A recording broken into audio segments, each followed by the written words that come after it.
From the National. Thanks, First Minister. On Test Protect, I'm wondering how you'll be able to get in touch with people who've been identified as contact of someone with coronavirus. It seems the system maybe relies on people knowing their contacts, but you can have face-to-face meetings with people you don't know. You can be on the train or the bus and easily be less than 2 meters away from someone for 15 minutes without knowing who they are. How do you contact those people? And secondly, you said earlier that it would only work if we all do what was required of us, and it cannot be seen as optional. But given the revelations about Dominic Cummings over the weekend, are you confident that this ask of the public hasn't already been fatally undermined? Yes, I'm going to hand over to Gregor to say a bit more about contact tracing. I should say on that, we're looking at the ways in which different countries are doing this and trying to learn as much as we can along the way from that. At some point in the future, although I think it is in the future and we've not built the system around it, the idea of a proximity app may have a part to play, but as I say, we're not building it around that. On the latter part of your question, yeah, I am confident that the Scottish people will continue to do the right thing, because while I'm sure there's a lot of anger and frustration about certain things we've been hearing about in the last few days, ultimately we all know that we are not just complying with all of this advice because somebody is telling us to. We're complying with it because it's in our own interests, and I don't think the Scottish people are going to get into a position of us cutting off our nose to spite our face. We're doing this for the best of reasons. It's protecting ourselves, it's protecting the people we love, and it's protecting our wider communities. And I think that common sense and desire to do the right thing will shine through. I've certainly had that faith in the good sense of the Scottish people reinforced and strengthened in me over the past couple of months, and I've got no reason to believe that that will change as we go into the next phase of this. I think it's important to kind of recognise at this point in time that contact tracing is not a new step in public health. It's something that's been used for years and years and years, and that teams have become very adept at managing.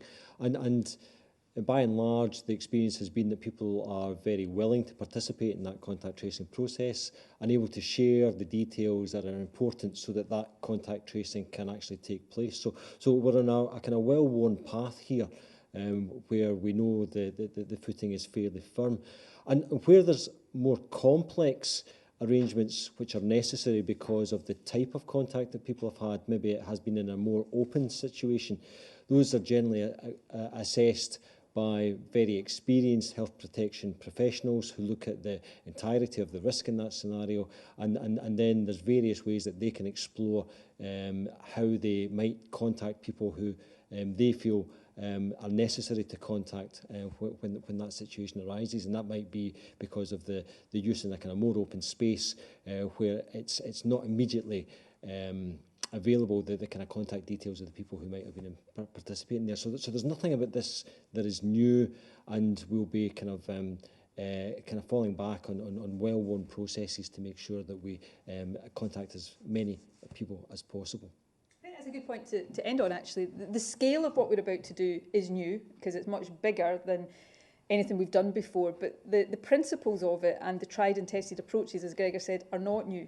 For other infectious diseases, Ebola, for example, on a much smaller scale, experts are used to doing this. So we're not absolutely starting from nothing here, far from it. We're just having to scale it up to a much, much bigger form. That concludes our questions today. So my thanks to Gregor and Fiona and Anna, our BSL interpreter for today. Thanks to all of you. I appreciate earlier on I gave you quite a lot of information there that might have been quite hard to absorb all at once, but I would remind you, you'll be seeing this logo behind me here. You'll be seeing a lot of it in the coming days. We will have that public awareness and marketing campaign start to kick in at the end of the week, and in a few weeks you'll be getting information through your doors, and you can always, of course, access NHS Inform to find out more about what I've been talking about today. But remember, from Thursday, if you've got symptoms, NHS Inform or the helpline at NHS 24 to book a test. That's the one message I want you please to take away from today.